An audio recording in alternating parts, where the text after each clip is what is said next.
This is how it has always worked. One girl goes on a date, sees something suggesting the identity of the prince, and evangelizes to the other. This is so strange. Again, I don't know how a show like this gets produced, because from the ground up, it's not as if they came across this dude and was like, he kind of looks like Prince Harry. Oh, I got an idea for a show. It's, I got an idea for a show.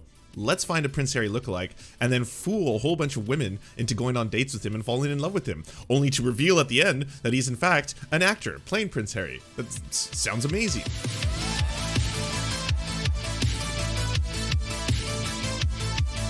Matt Hicks, a Prince Harry lookalike, sits across from a woman at the beginning of the 5th episode of I Want to Marry Harry. This is a big moment. Hicks is about to tell her that he is, in fact, Prince Harry. On first pass, that might seem normal to you. Well, not normal, but expected. The show is about this, after all, about a bunch of women who believe they're dating Prince Harry on a Bachelor-style show. So, of course, he's gonna say that. But it's weirder than it sounds. We're on the 5th episode of an 8-episode season, right? More than halfway through. And he hasn't confirmed a thing yet. Don't get me wrong, he's lied, and the show has lied for him. Fake paparazzi have followed him, plants have stood on bridges pretending to be Harry fans, his security detail has acted like he had official and important business. He's talked about how he grew up famous, craving privacy, etc, etc, This is a real thing? But he hasn't just come out and said it until now. I think you possibly more than anyone.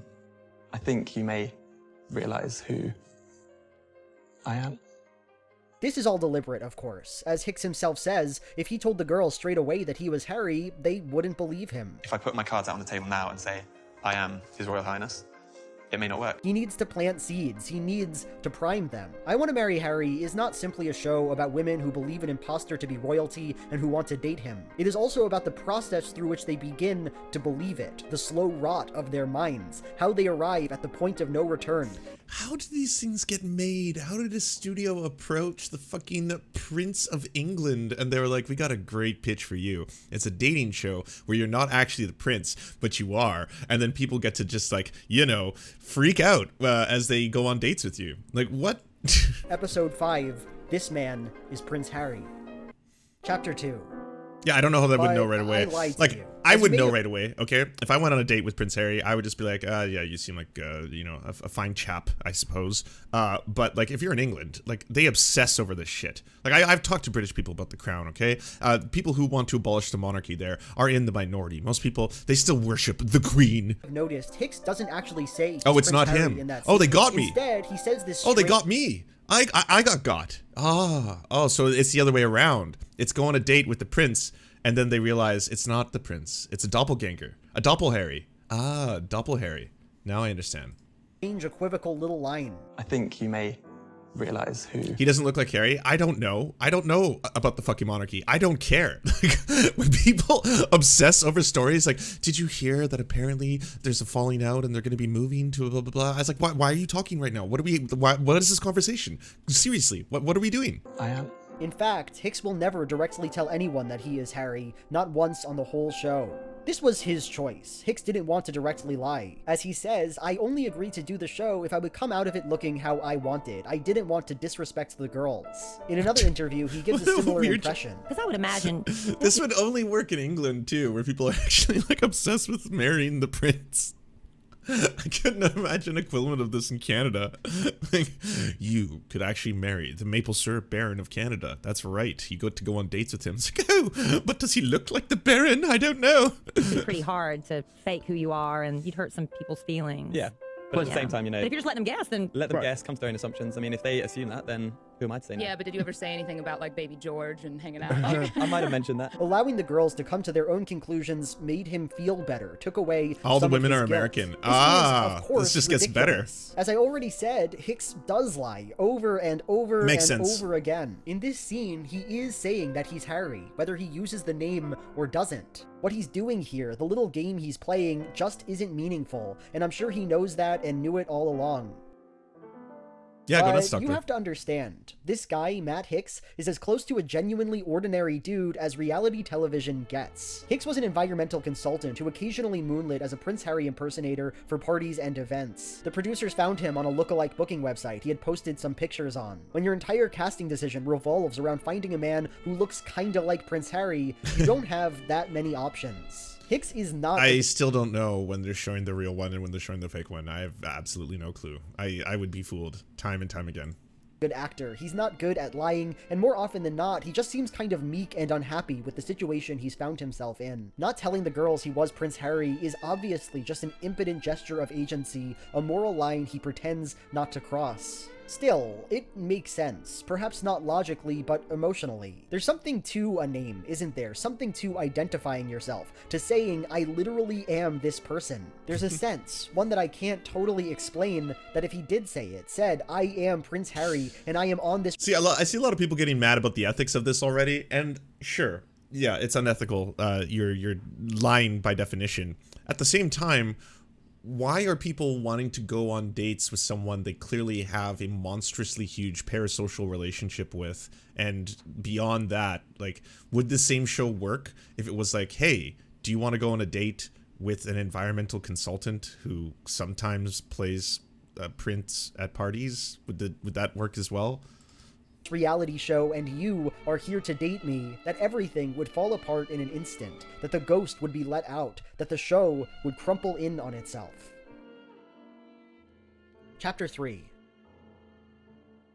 The girl sitting next to Harry, hearing his fake confession, is Kelly, and nobody wants this more than she does. Before this moment, Kelly was the first to know, truly know, that Hicks was Prince Harry, and her confidence in this reality, her devotion to the game, is impossibly strong. In episode 4, Kelly and a few other girls were assigned to muck a stable. There was no obvious purpose to this task, no way it propelled the show forward. It's the sort of thing reality shows do to fill out their runtime and demean their contestants. But Kelly saw something more there. She thought Prince Harry might want a woman to dig shit out of a stable once in a while, and so she wanted to be that woman. I have a question.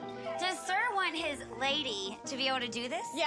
Like come out in the stable when he's doing all of his special work? Yeah. Okay, so we need to learn this. Yeah. And then we can show we can do this and he'll like us more. She did the job with a smile on her face. Kelly treats every activity in this exact way, wholeheartedly believing that each thing the show does, it does for a reason, treating them all with the gravity So they you deserve. wanted to be a servant. Badminton in episode 4, the obstacle course in episode 6. Today is a one-on-one date, the only one Kelly and the prince will ever go on. In the second episode of the show, Kelly, desperate to go out with Harry, talked about how she'd never been in a situation like this, how she dreamt of being in a helicopter. I dream of being in a helicopter. I've never been in a helicopter. Today, she will grab some grub at an old-fashioned American diner. They will drive to a restaurant, eat some fries, and go home. I can't overstate the tragedy of this moment. Oh, that's kind of stinky that you went to the diner. Sitting across from Harry at the diner, Kelly reveals that at age 16, she got and survived cancer. She asks the prince if he had anything bad like that happen to him, and he says, no, we've always Reality been very TV gold lucky. right there. Have you had anyone in your family that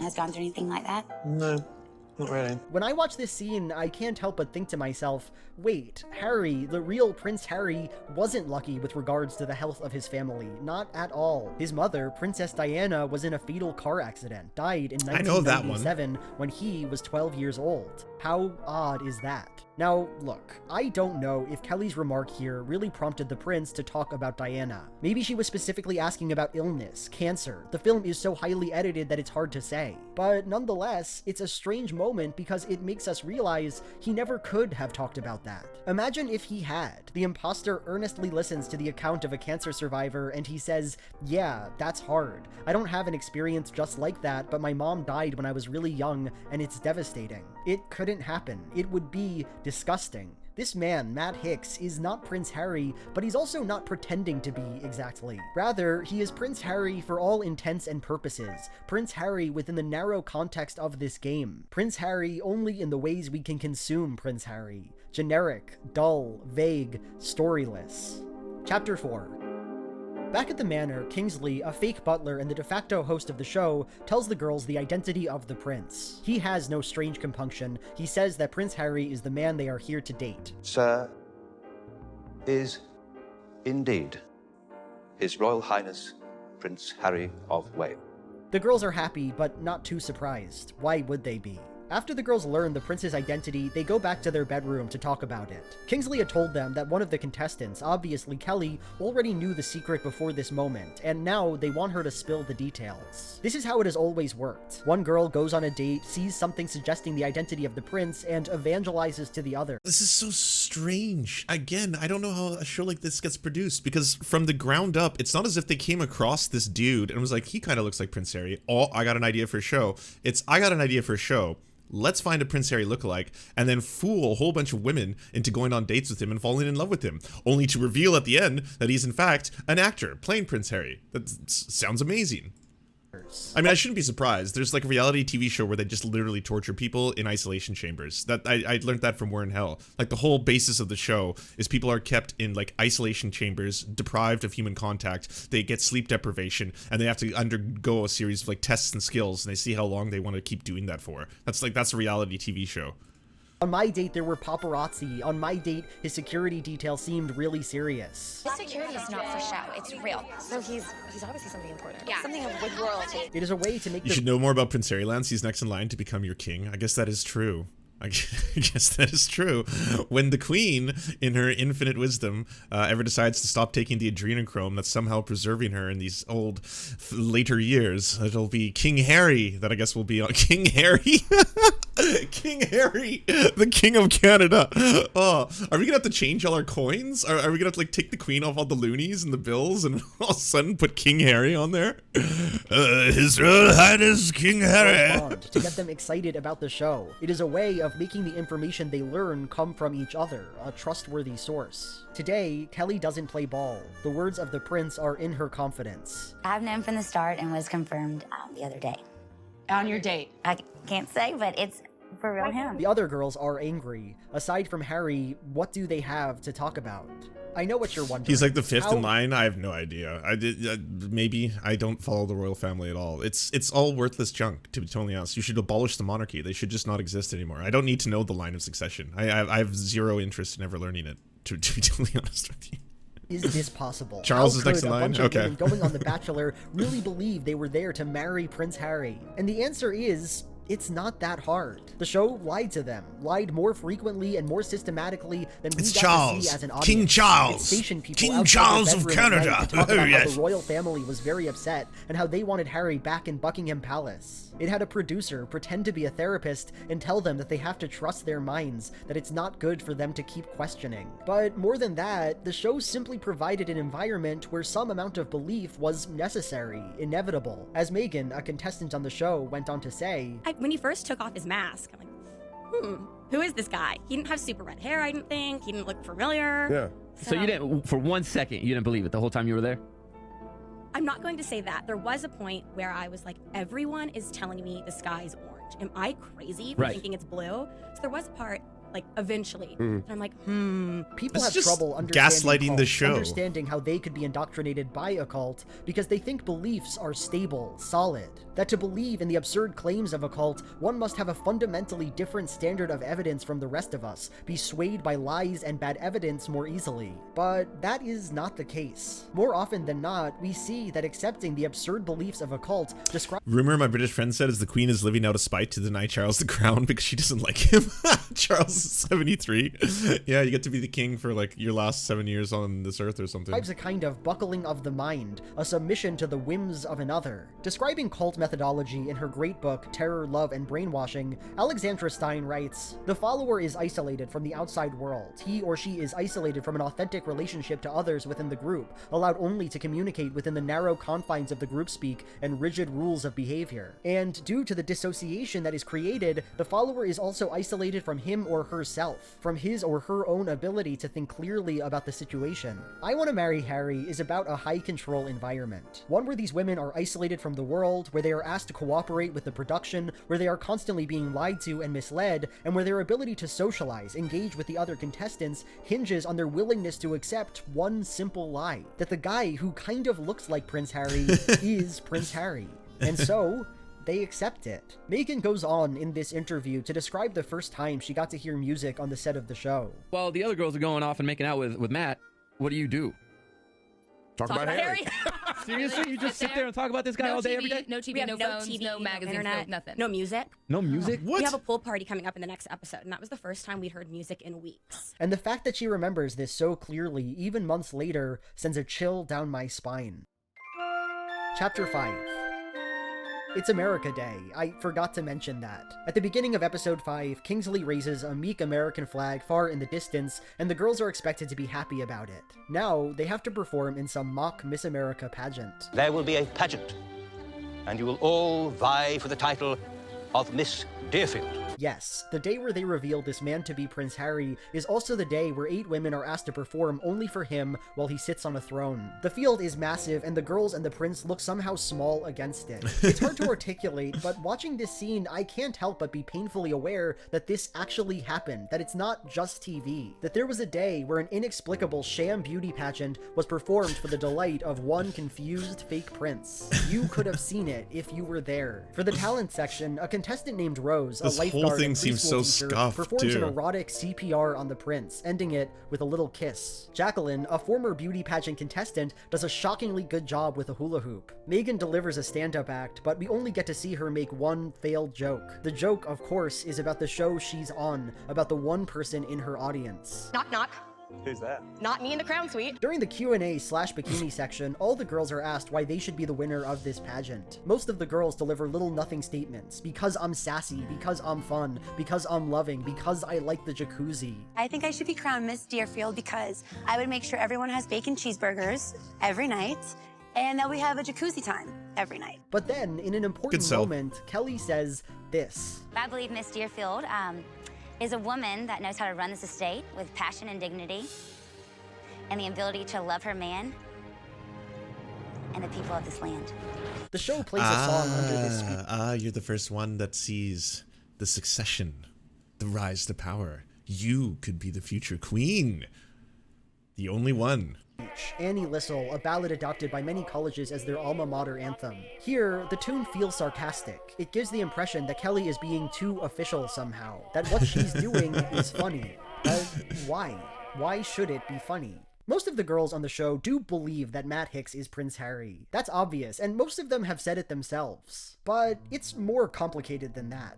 Yes, they must believe that this man is royal, but they also must believe that they are on The Bachelor, that they are here to be entertaining, to make content, to perform a melodrama with one another. Your head is lodged so far up your ass. I could eat alphabet soup and something out to make I didn't come here to make friends. Of course, Didn't come here to on make its friends. face, that makes no sense. It is simply not possible that Prince Harry would ever be in a situation like this. And because these two beliefs are incompatible, the girls live in a kind of permanent dreamlike haze. This random guy is the prince, at the time the 4th in line to the throne, but it doesn't really matter. 4th in It line, can't not 5th. really You were wrong, Chad. matter. You know less The about identity the carries no succession than I weight. do. They don't often talk about it with any specificity. They don't really change the reality show We'll make King Harry behavior happen, though. because of it.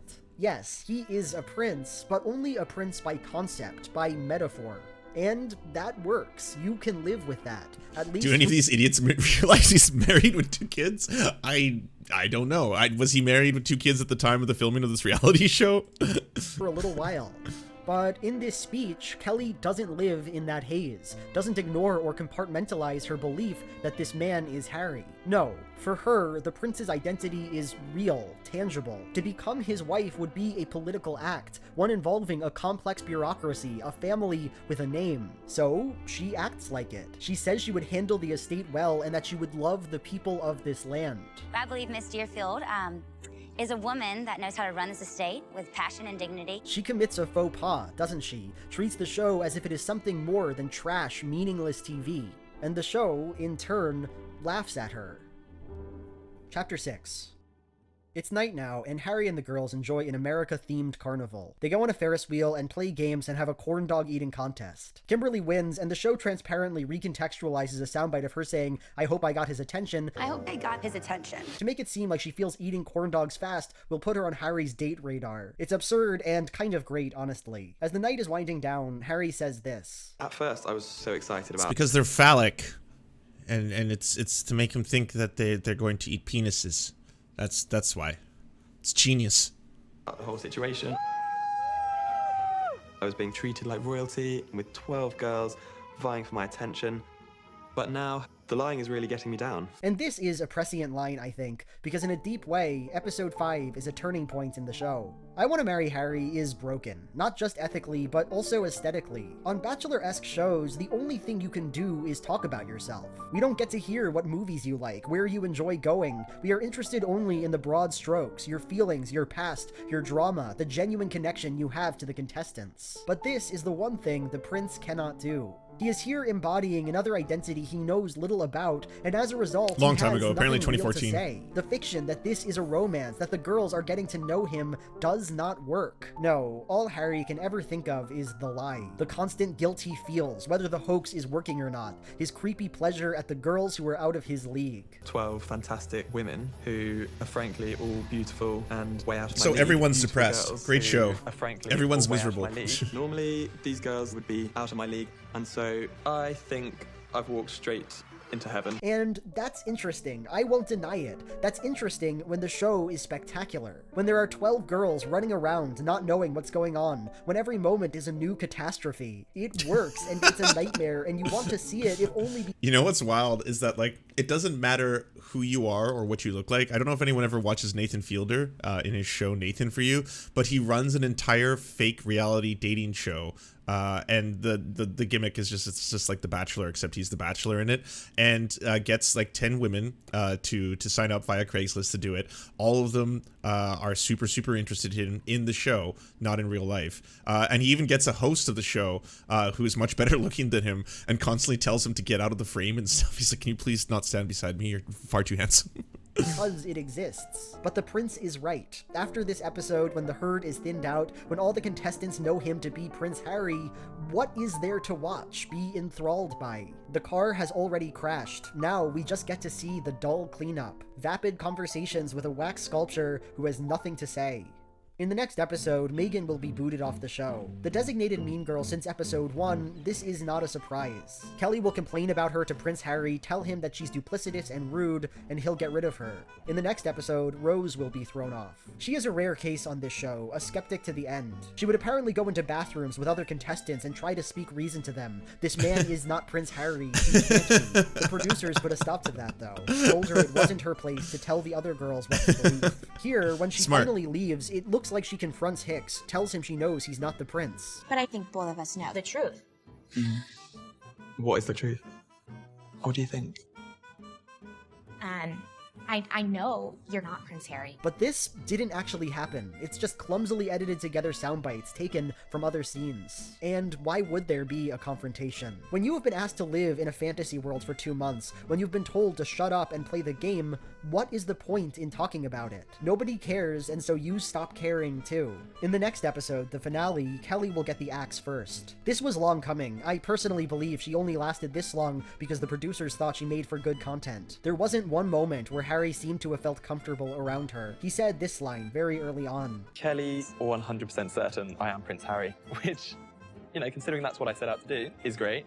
But it scares me quite a bit because I don't want anyone to get hurt. She believes I'm Prince Harry, which is good, but also bad, because it means the awful thing I'm doing actually works. Toward the end of her stay, Kelly will grow increasingly upset that unlike the other girls, Harry had never kissed her. If you could ask me one question, any question that you wanted to know about me. I just want to see if you're good at kissing. They will kiss once, while Harry is blindfolded in a kissing contest. The most horrible thing I've ever seen. Finally, Kimberly wins, and Matt Hicks reveals his true identity. It wasn't a surprise by this point, not for her. A few days ago, when they were walking around London, the production screwed up. Kimberly was able to see a mask of the real Prince Harry with his eyes cut out, and in an instant, she knew the truth. It doesn't matter. She tells Matt she wants him anyway, and we learn that true love doesn't care about titles or wealth. That's what the show's about, right? It's about love or something. She wins $125,000, and she goes home. Chapter 7. In the wake of I Want to Marry Harry, none of the girls complained. Or something. How great would it be if they had? If the weird, terrible show happened and everyone left it and said, my experience was awful, what they did was awful. The opposite is the case. Kimberly went on to talk about becoming friends with the producers, her career somewhat launched by the fame. Megan said the same. Even Kelly said she wasn't mad when she found out it wasn't really Prince Harry. And honestly, I think that makes sense. It wasn't a real cult, was it? It used cult tactics, that much is clear, but it didn't have a charismatic and perverse leader who ruined the contestants' lives. It ended in 2 months, the girls went home, they got to believe normal things again. And in reality, most of what this show did, every reality show does. The isolation, the groupspeak, the kind of heightened stress that comes from high control environments, it's there on Survivor and The Bachelor and every other show like this. The experiences we've seen today are for the most part just just business as usual, minus the strange hoax. And besides, if you were a contestant on I Want to Marry Harry,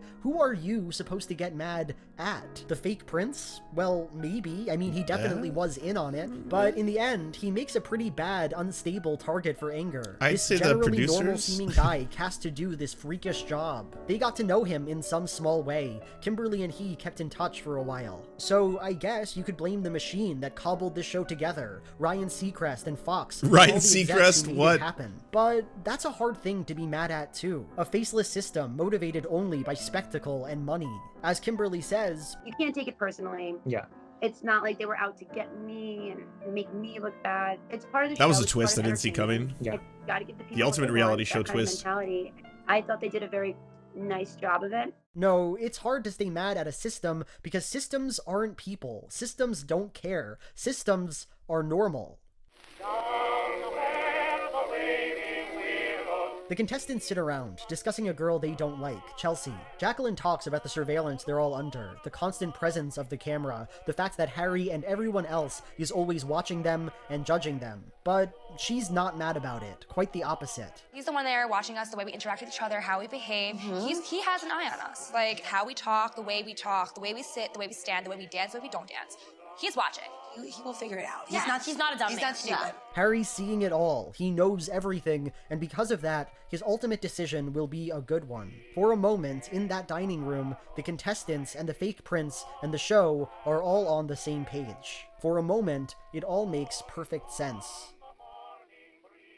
So I know what you're thinking. How is Big Joel going to transition from the very extra end of that video into trying to sell me the streaming service Nebula? And the answer is...